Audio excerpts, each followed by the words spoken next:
My name is Thorsten Overgaard. I'm a Danish photographer. I travel the world taking photographs and teaching photography. Today I'll talk about the Leica Q3.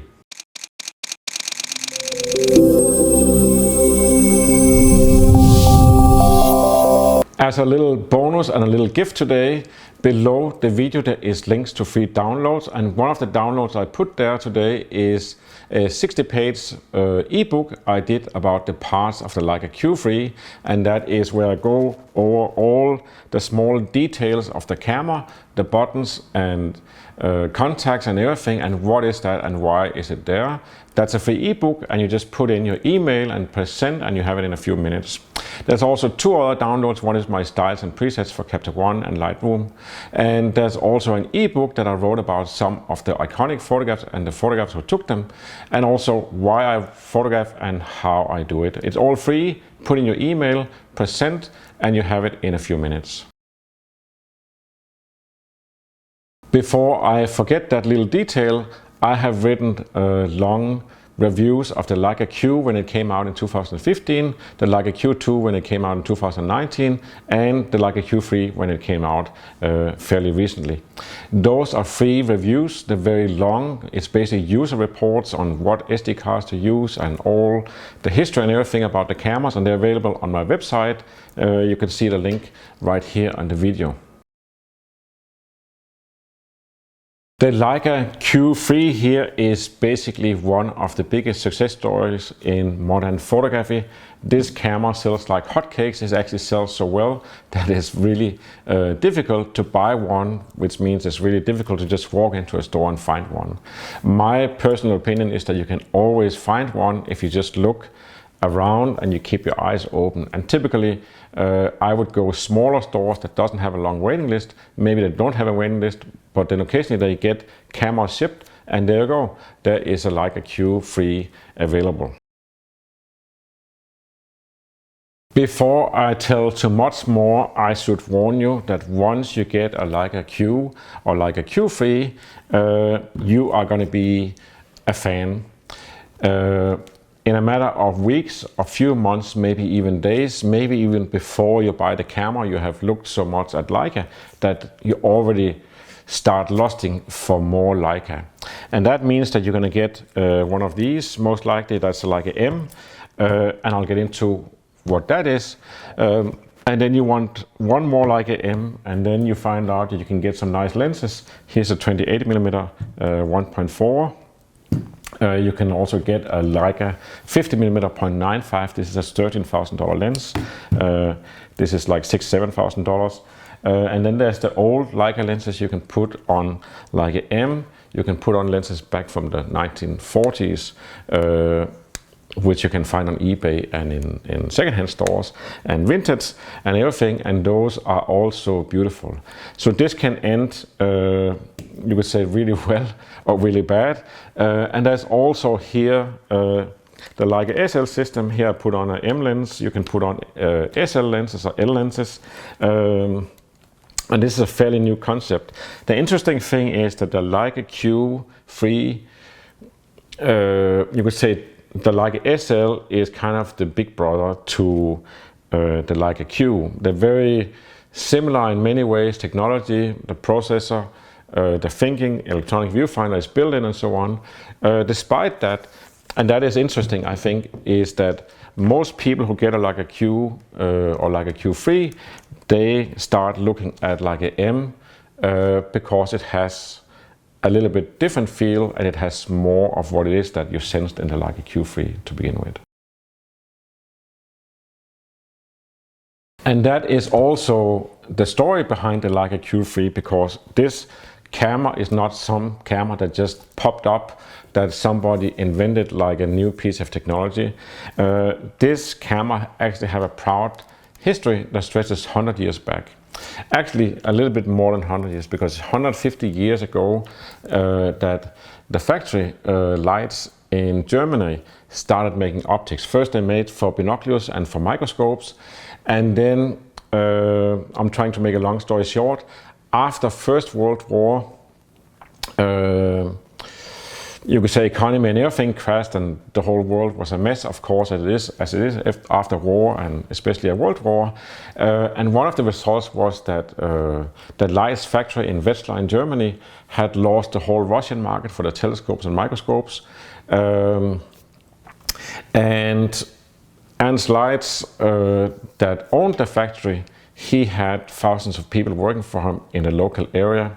Wetzlar is kind of known for metal industry, so that was the area they were in. And he kind of ran the Leitz factory as one big family, and suddenly he couldn't sell that much microscopes and binoculars as before. And he happened to have on his hands a new idea to a camera. And despite, crazy inflation at that time, it was like, to give you an idea, the inflation at that time was so bad for the country, so that when a Leitz factory worker or a worker at Leitz got the paycheck, the family had to run down to the bakery to buy bread because the inflation went so fast. So if you waited 2 or 3 days to buy the bread for the money you just got paid, you would get much less bread. In that economy, I can't help telling that story because Ernst Leitz was really running the factory like a father and almost like a statesman. He actually issued his own currency, the Leitz currency, so a great deal of the pay for the Leica workers was in Leitz currency, and he guaranteed the value. So there you would get Leitz money, papers, and that would hold the value. So if you went down to the bakery 5 days later, it didn't drop 5 times in value or something like that. More on that in a second. Ernst Leitz was definitely an interesting person with an overview of things that you don't see that often. One of the things he spotted was a talent, Oscar Barnack. And that is back early 1900s that he spotted Oscar Barnack. And he actually sent Oscar Barnack a letter, said, "I want you to come and work for me." And Oscar Barnack was working for another company at that time, and he was also ill. So he wrote back that, "Thank you for the offer, but I'm not really in a condition where I can work. I can only work a few months a year because then I have to rest and go to the hospital and so on and treat my illness. So thank you, I'm not going to take the job." And Leitz insisted that he come work for him, and he was fine with that. He was ill and he would help him with his treatment and so on. And after some weeks or months of this going back and forth, Oscar Barnack started at the Leitz factory in Wetzlar. And his job was basically just take a piece of paper and make some doodles, see what you come up with. And that is what he did, and you could say, so he didn't have any specific things he had to do. There wasn't any mention of a camera, but one of the things that Oscar Barnack was really into was moving pictures, film, movies. You know, you go to the cinema and see. Back then, the cinema was film without sound, so usually you had an orchestra or piano player sitting under the screen in the cinema and playing music, and then there was some few explaining text now and then that this is what's happening. But there was no speaking in the movies. At that point, most movie cameras was big wooden boxes, or made of wood at least. Of course they're big. And Oscar Barnack was really into movies. He was really fascinated at movies. Maybe he dreamed of being a Hollywood star or something like that. But that was his big fascination. He really thought this is the new thing. So one of the things he did was he made a film camera where the housing was of metal, and that was like brand new idea. All this interest into movies also led to that one of the things that you buy film roll, film stock, big rolls you put into the movie camera and you film it, you send it to developing, and then it comes back. So one of the things that is that when you buy a big roll like that and you want to make a movie, then you use a lot of those rolls, and each roll, the chemistry can vary. And somehow Oscar Barnack came up with the idea that if you make a little metal box and you can put in a little piece of the film strip into this one, you put a lens in front of this metal box, and you take some pictures. With the still pictures, you develop that, and then you can see how do I have to treat this whole roll of film for the chemistry and the image quality to be perfect. So it did that, and that is basically the first Leica camera. It was made in early 1910. He started making prototypes for real of this, and that is what became the Leica camera. So they did different prototypes, and it's kind of like slow moving because it took 15 years from he made the first prototypes till it was actually introduced on the market. And 2 years prior to the introduction to the market, that was 1925 in Germany.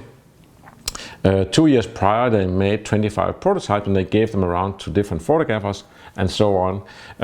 It's funny now to look at, because some of the photographers, they'll be like, they're used to big wooden cameras, and you have to have on a tripod, and you have to wear a white kilt, and then you have to stand very still. The people in front of it have to stand very still because the exposure time was so long. And then you would get out a big negative, sometimes glass plate negatives, and that was a real camera. So this idea that you could make a small camera and make pictures that was actually high quality and sharp, it was like, no, this is ridiculous. This is not a camera for real professionals. But part of the concept Oscar Barnack came up with as they developed this camera was small negative, big print. So before that, you could say if you wanted to have a picture this size, you would put in a negative this size in the camera, and you would take the photograph, develop, and then you would put the negative on top of photo paper and make a print size 1:1.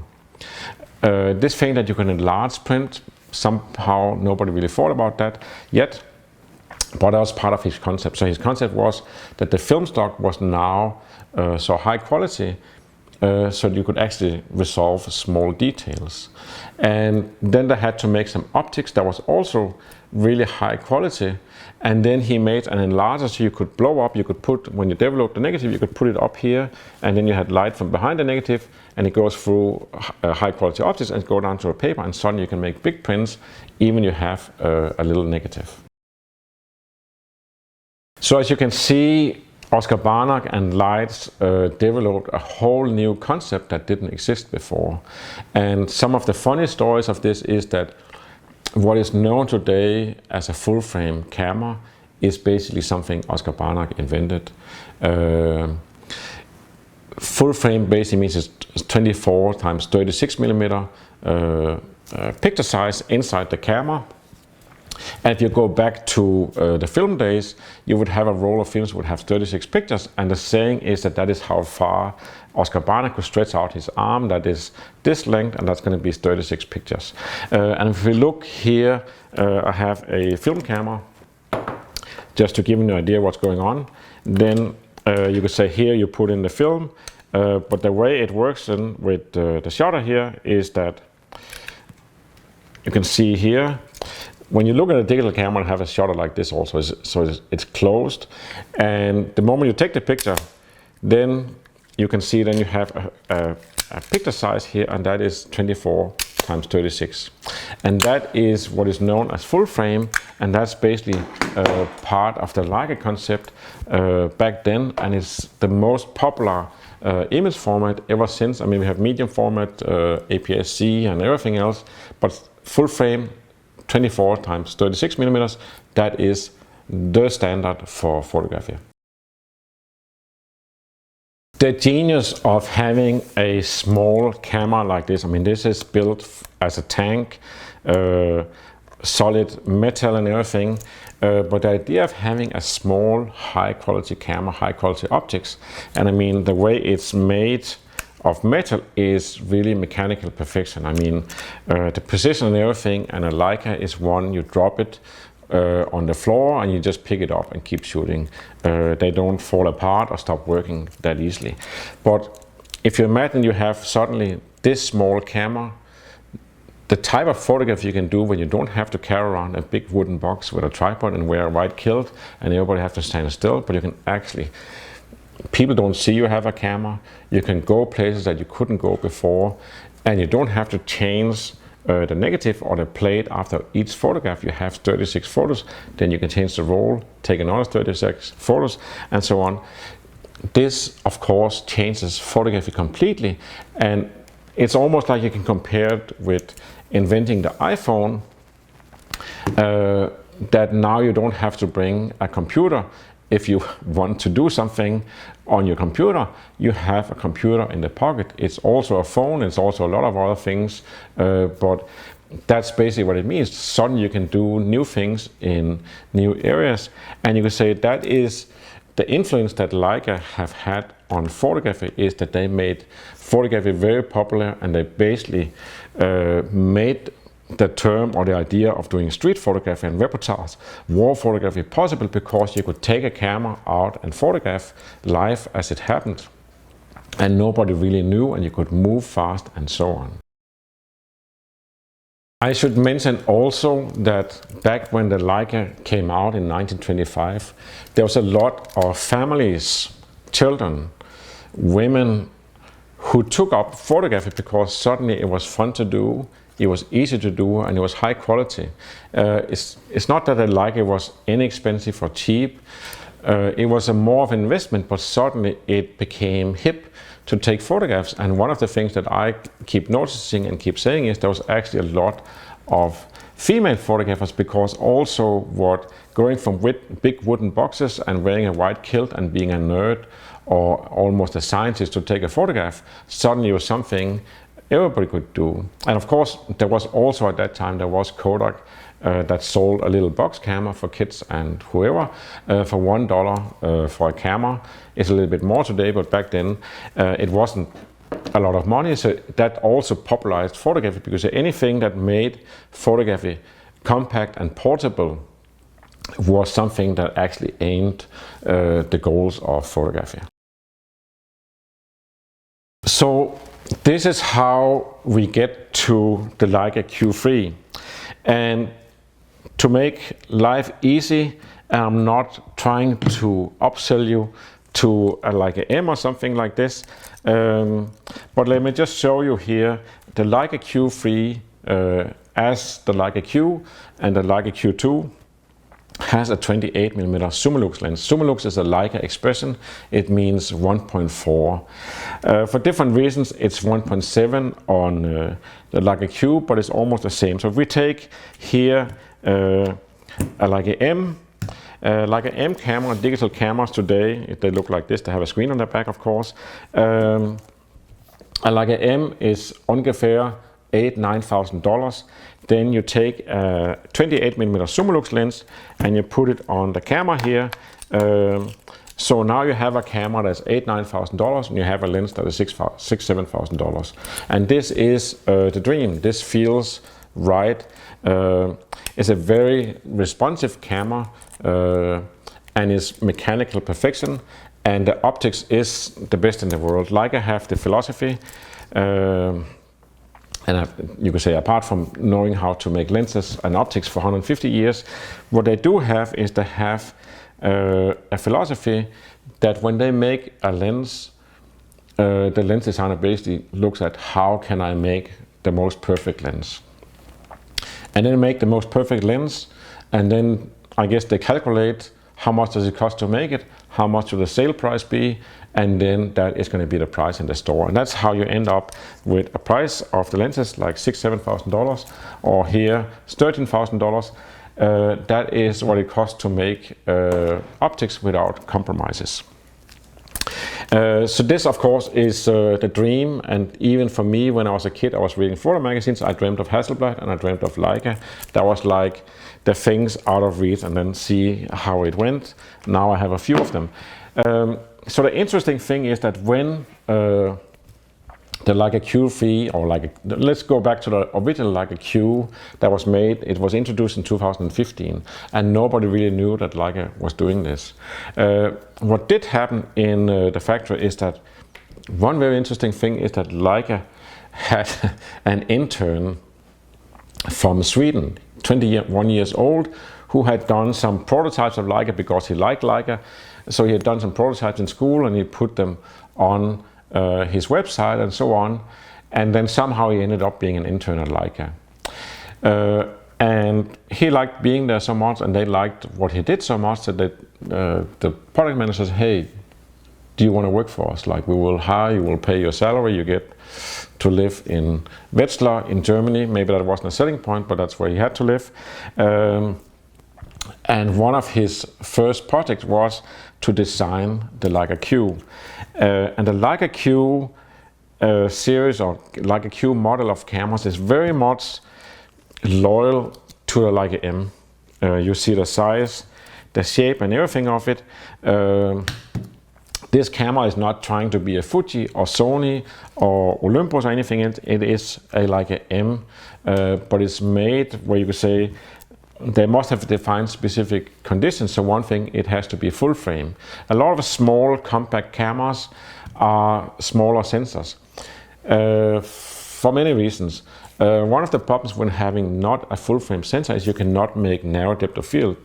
So when you look at photos where the background is blurred out, that is narrow depth of field. And if the smaller a sensor you have, the less you can do of that. It's basically the smaller the sensor you make, the more it becomes a wide angle. So if you take an iPhone, it's a super wide angle lens, it's a very little sensor, and that is why you cannot make a photograph with an iPhone with narrow depth of field, meaning blurred background. So that's one thing, it's full frame.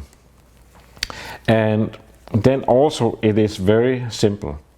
It doesn't have a lot of buttons, it doesn't have all kinds of things sticking out here, which if I go and use a Fuji, it has a lot of buttons and things sticking out, and it can do all kinds of things, which sounds really amazing, but usually those things are in the way, and you press something and now the camera behaves differently and I have no idea which button I pressed. And one of the things that is known, Leica is known for, is that things are simple. They're really well built, they're optimized for photography, and they're simple. And that is one of the things also with this. Then Leica also had the lens designer Peter Karpe make a lens for this. And Leica decided for 28mm, which is actually very close to how an iPhone sees it. So 28mm just means that it's like this. This wider lens, where 50 is like this. It could also have been a 50mm, but I would limit it. So it's kind of like, if iPhone or smartphones are so popular, let's make something for those people they can use. 28mm it is. And also when it's 28mm means that the lens is smaller and it has been 50. So the camera is basically designed so it's a 1.7 lens and it's 28mm, and that means you can't change the lens or anything. This is the lens, and this means that it has this size. It's still compact camera, and that's part of it. And then because the lens can't be changed, Leica can go and optimize the sensor for the lens and vice versa, so you have an extreme high quality. And that is also the experience, you could say. People who get a Leica Q3, Leica Q2 or Leica Q, one of the first responses is it's kind of as easy to use as an iPhone, and it's easy to carry because it doesn't weigh a lot, it's not big, you can have it here in a strap around. But when you look at the pictures, it is just amazing. It's stunning image quality and resolution. And you say, yeah, nothing bad about smartphones or the iPhone, because the great thing about an iPhone is you see something and you take a photograph of it and it looks like what you looked at, and you can send it to somebody immediately. So that's the great thing, and that is also what is the great thing about the Leica Q, that you turn on the camera and you take a photograph and it looks like what you're looking at.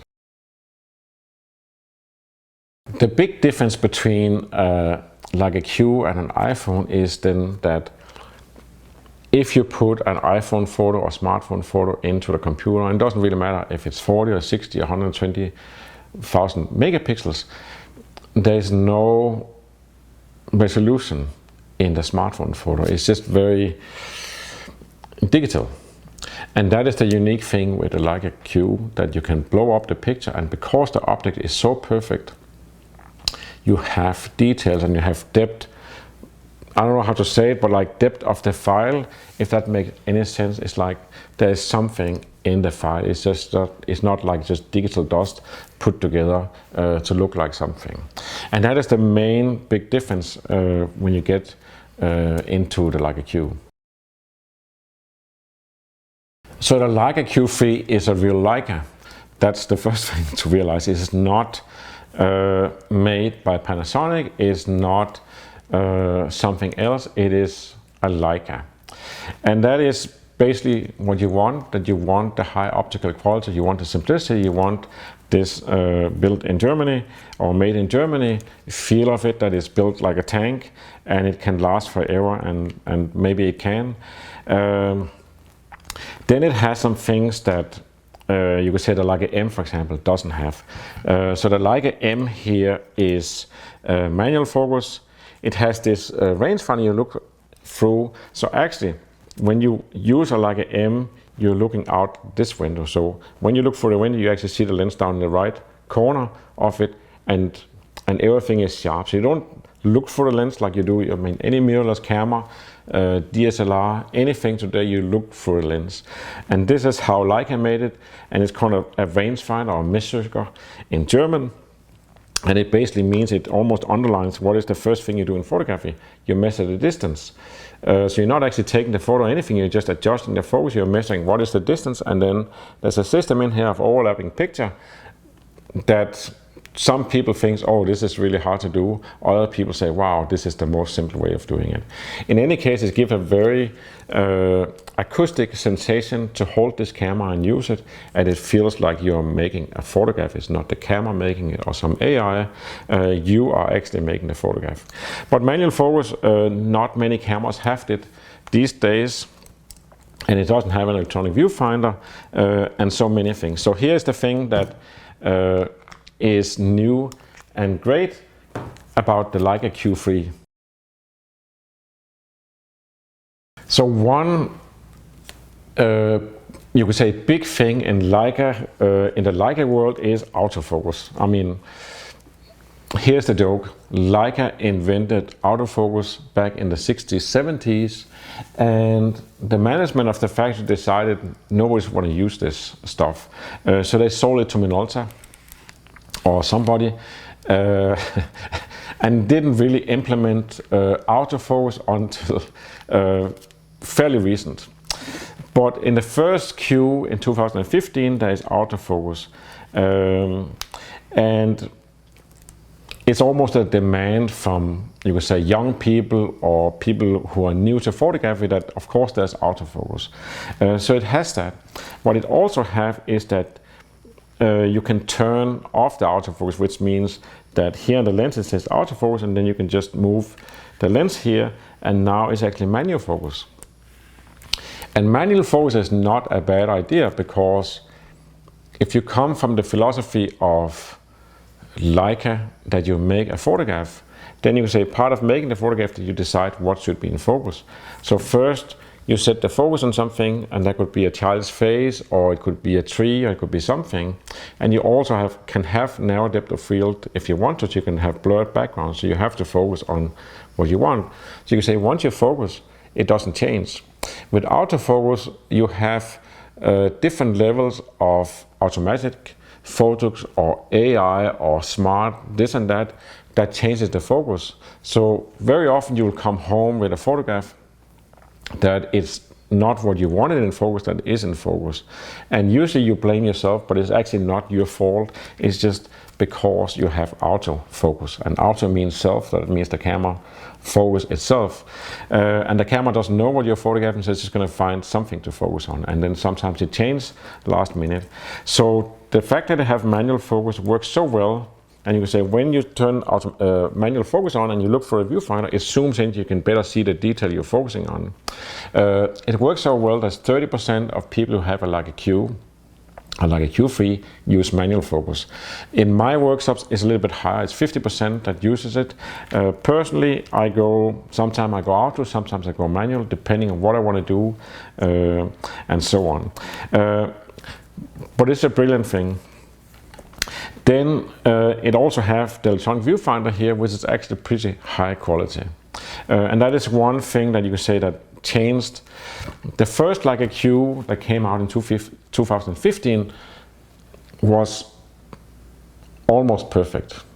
So when the Leica Q2 came, the difference was that the VF here, the housing around it was changed, and there's a diopter here. You can press a button and you can change it for your eyesight. So if your eyesight is a little bit off, you can change it so you still see the picture sharp. This thing was sitting over here before, and sometimes it moved. It was put inside the body. That was basically all the change they made. Then they also made I call it a secret button up here. You can press, it's a function button in the center of this wheel, so you can press and set the ISO or whatever. That was all the changes. So that gives an idea how perfect it was. And apart from that, the only difference from the Leica Q that came out in 2015 and the Leica Q2 that came out in 2019 is that it went from 24 to 47 megapixel. And the Q3 here is 60 megapixels. So that's like a line of the usual. It just gets more and more megapixels. Nothing new in that. And maybe you don't need it. But that's a different story. Also on the Leica Q you have a screen here, and you can say on the previous models the screen is flush with the body, means it's flat. On the Leica Q3 we got a tilt screen, kind of popular demand, and you could say of course it makes the design less simple, but it does a big change. What it does do, it makes it possible that you can have the camera down here and you can look into the screen here, or you could have it up here and you can have it around corners and what have you. So you can take photos this way and look at the picture here. One of the greatest features of the Leica Q is the lack of buttons, the lack of all kinds of things you can do, and that goes again in the menu. That you could say there is a tendency for sure. The moment we got screens on cameras and suddenly you could have a menu and you could have more choices in the menu, you can add stuff. All manufacturers of cameras started adding stuff, and it's gross.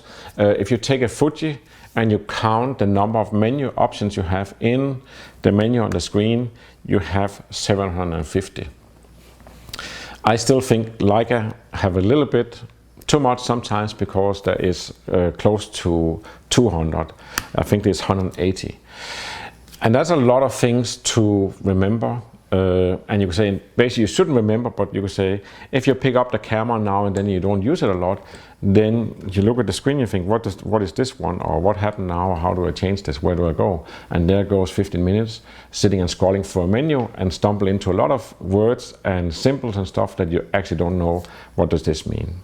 There is on my website, there is an article how to set up the menu, and you can basically go to that one and go through it really quickly, and then if you set it up like this, it's gonna work. And you can say that's also how you set up a menu on any camera. It doesn't matter if it's Fuji with 750 settings or Leica with 180. You set it up how you want it and you leave the menu, because then there's only a few things. There's ISO and aperture and so on you change. The rest should stay the same. I have also written the Leica Q3 Know-All ebook, just as I have done the Leica Q2 Know-All ebook and the Leica Q Know-All ebook. Together with those ebooks comes video masterclasses on how to set up the Leica Q3, Q2, Q1, how to use them in low light, how to do portraits, how to do macro, how to do landscape, everything else. So if you have a Leica Q2, Q or Q3 and you really want to know how to use it and know all the secret details, then you need that masterclass video and the ebook. Link below the video. Those are not free, but they're great. Then there is one little detail in this camera that is very Leica, and that is it has macro, which is not unusual. Many cameras have that you can go macro, but with a Leica you turn a ring here on the camera and it goes over to macro. And if you look at it, I'll also change the scale here for measurement, which is totally unnecessary, you would say. In my opinion, it's not. But when you have macro, you can go really close. Macro is fun because it's almost like a new world that opens up. So even if you not normally do macro, doing macro and start seeing small details and the way things look, that close is a whole new world, can be very interesting. But this thing of doing it is very Leica because it's mechanical perfection. And now that we are looking at this, this is also what you have here. that you have the focusing scale here, and it's in white for meters and is in yellow for feet. And they also have here depth of field scale, and that's something that, I mean, many cameras doesn't have any of this. It's just the lens, and everything is run from the menu. But the thing is, you can change things acoustically or mechanically here, and you can see what is my distance and what is my aperture and so on. That's very uniquely. And the depth of field scale is one that you can see if I set it at 3 feet in focus distance, then how much it's going to be sharp at this setting and this setting. Kind of old school tool, but it's still in the Leica and it's still made very precise. And then you also have on the lens you can change the aperture. You can set it here to automatic, and the camera will decide. You can set up the Leica Q to have automatic ISO. That is how light sensitive it is. You can set automatic aperture, then the camera will change it accordingly. And then suddenly you can an autofocus. Then it is just like an iPhone to use, just 1,000 times higher quality, but it does have these things that make it feel like a real camera. And the correspondence back to this is how it used to be on an old camera. It has depth of field scale, it has focus, and everything can be done with your hands, and you can observe and look at the camera. This is how it is. Then the big question is, should you get the Leica Q3, the Leica Q2, or the Leica Q from 2015? It's not called Leica 1, it's just called Leica Q. And we all know the answer to that, because you go in and ask a camera store and they only have eyes for the new. This is 60 megapixels, it has flip screen, this is the new thing, and you can say normally when something is new, that is the best, that is improved, that's the latest and the greatest, and it's not totally wrong in this case. You can go back, the Leica Q2 is 47 megapixel, this is 60 megapixel. You can find them secondhand. They don't drop a lot in price, which when you buy a Leica, that's a pity. When you're selling a Leica or you bought a Leica and you want to sell it again to upgrade, it's great that it keeps a high secondhand value. They increase, the secondhand value just stays very high. But you can find this, and you could say, if you like the flush back of the screen here better, that's definitely what you should do. There's also some limited editions of this one in white, gray, white-gray mix, and there's some that the Singer Seal made. There's one that is a reporter edition that have like Kevlar like this one have, and then it's like dark green. So you can get a highly specialized camera that maybe you feel this is how the camera should look for me. You can get that also. But the bottom line is, like, can you tell the difference between 47 and 60 megapixel, because that is basically the difference apart from the flip screen. If you can't, then this will do. You can also go totally old school, which is kind of a very Leica way of looking at the world. You can go back to Leica 2015, and I will let you in on a secret, and that is when the Leica Q3 came out, and I met with a few, I was traveling around the world, so I'll go by some Leica stores and meet some of the guys, and we talk about the Leica Q3, and I met surprisingly many who said they actually liked the original Leica Q because of the image quality. It's more film-like, it's more, I wouldn't say raw, unrefined, maybe less digital. It's not a big thing, but it's just, you could say, it's basically, you can see I don't have it here because mine is actually in Hong Kong right now, but it's basically, I mean, you can hardly tell the difference between the cameras when you look at them. And sometimes I have to look really hard when I take a camera, see is this the 2 or 3 or whatever it is. So that is very much the same. The Q2 is improved with the viewfinder here and the diopter, and that is a cool thing. But any 3 of them would do, and you could say if you stumble over like a Q or like a Q2, then get it. You're not going to lose a lot of money buying it and selling it again, or maybe you fall in love, you don't want to get rid of it ever. But that is basically the difference of the 3 cameras. And I said before that Leica users like old things. Well, I didn't say that, but I say you could go back to old school Leica Q 2015 and that would be very Leica. And what I mean by it is that typically people who like Leica, they like things that are made, you could say it's common sense, things that are made in the good old way. So it's like something that works mechanical, it has aperture rings, focus and everything, shutter speed here, just like a camera should have, like it used to have.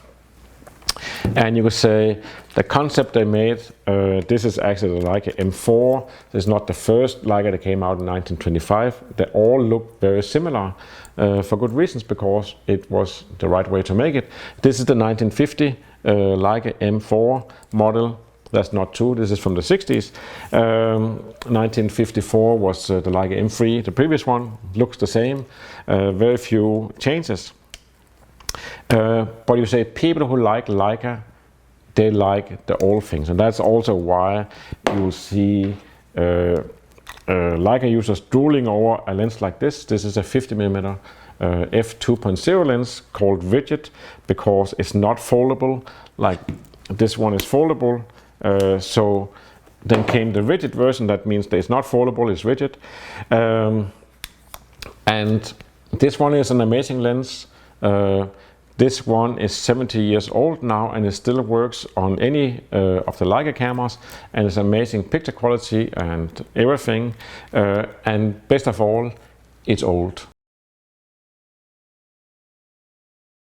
Part of being old school with Leica is also that Leica lenses traditionally have a ventilated shade on like this. And if we take this camera here, the reason you have a ventilated shade originally is so when you look for the viewfinder, then if the shade didn't have this vent here, it would cover for what you're taking a photograph of. That's why you have ventilated shades. The reason you have a shade to begin with is so if light comes in from the side here and hits the front lens or reflects inside the lens, it milks out the photograph. So it's just to make, you could say, the image quiet, that you have a shade on it. On more modern lenses, or some of them, you have a shade that's folded out like this, does the same. So this one shades, it doesn't have the vents. And this is very classic Leica.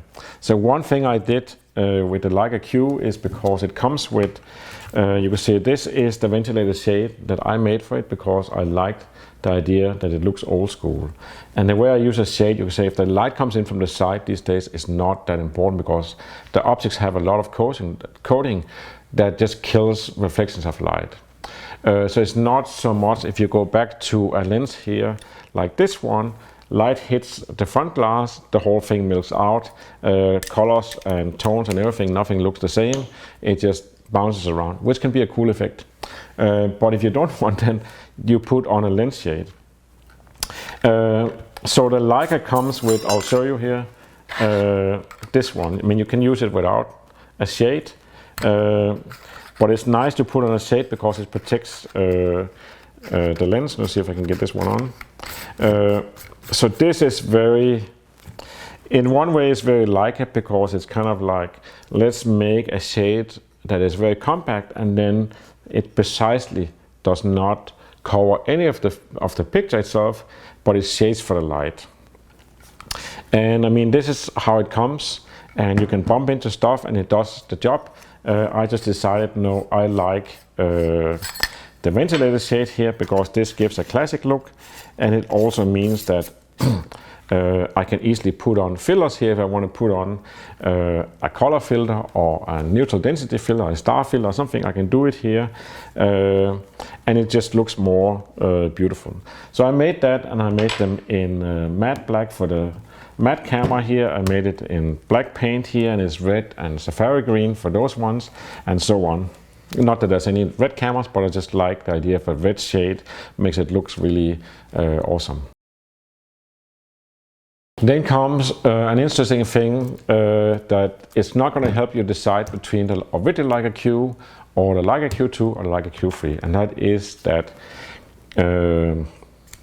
Leica have made it a habit almost to come out with a monochrome version. So this is actually a Leica Q2, but it's a monochrome camera. So that means it can only take black and white.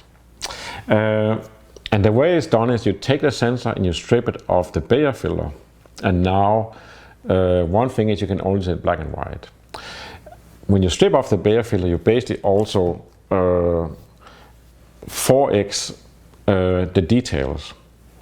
So the interesting thing with a monochrome camera is that when you take a photograph and you zoom in on the photograph, it's ridiculous what you can see of details because you have 4x more resolution. Then you could say you look at 24, 47, 60 megapixel file. I mean, you make a print like this, you cannot really see the details. Maybe you can kind of sense it, but it's not like you can actually see that detail. But you can, of course, on a computer screen, you can zoom in and you can see ridiculous details. So you could say so much the technical difference, and I mean it is interesting that you can photograph with monochrome and it comes out as a raw, as a DNG file to your computer that you can edit. So it's not just a black and white photo, it's actually a raw black and white photo. So that gives some possibilities, but you can say mainly that is my experience with the monochrome camera. I got my first monochrome Leica, the Leica M9 monochrome in 2012 when they made the first camera in just monochrome. My experience, well, there's two experiences. One is that it's great to photograph in black and white, but sometimes I need the colors, especially if I do assignments or editorial. Magazines don't really want to print black and white. They rarely do. So that means you come with black and white photos. It's very limited how few or how many magazines or newspapers would actually want that photo. They ask, where's the color photo? And basically you take a color photo, you change to black and white in editing. Nobody can really tell the difference. A good black and white photo is a good black and white photo, and you do it with a monochrome sensor. You have those microscopic details. The tonal range is slightly different, but it's not something you will actually recognize that easily. Usually you see a great black and white photo and you might presume that must be a monochrome camera, but it's not. It's just great light and a good photograph. So the main thing with having a monochrome camera is just the idea that you take black and white. You walk out the door and you see the world in black and white and not in color, and you feel almost like a real Leica person. You feel like I'm back in the old days, and old is better than new, and black and white is definitely old. But this is really cool, and you can say, when I say that's not going to make your choice easier, because now we have the original Q, the Leica Q2, the Leica Q3, and the Leica Q2 Monochrom. And then you could say in a matter of, it's just a matter of time, there's going to be a Leica Q3 Monochrom, and then there's one more to choose from. Which is all very cool, but you could say if you're trying to sit here to decide which one should I get, then that didn't help you. And then I mean, it doesn't matter. It's going to end up like for everybody else. We have a lot of stuff and we love all of it like small children, and we wouldn't get rid of any of it. That was my talk on the Leica Q3, and I hope you enjoyed it. If you want to see more, learn more, go look at my Leica Q3 Know-All ebook or my Leica Q3 video master classes. It goes to some of the older models master classes, or maybe you want to take an airplane or a car or a train and meet me somewhere in one of my workshops. I do around 25 different countries a year where I do workshops, so that's all over the place. It's Sydney, New York, Europe, and what have you, Asia. So that's also a possibility. I hope you enjoyed this, and I hope it made your understanding of the Leica Q3 and also the heritage of Leica more real and understandable. And I hope to see you one day. You're welcome to always write me an email. I usually answer all my emails, and remember the free links below, free downloads below. Thank you for watching, and remember, till I see you next time, to always wear a camera.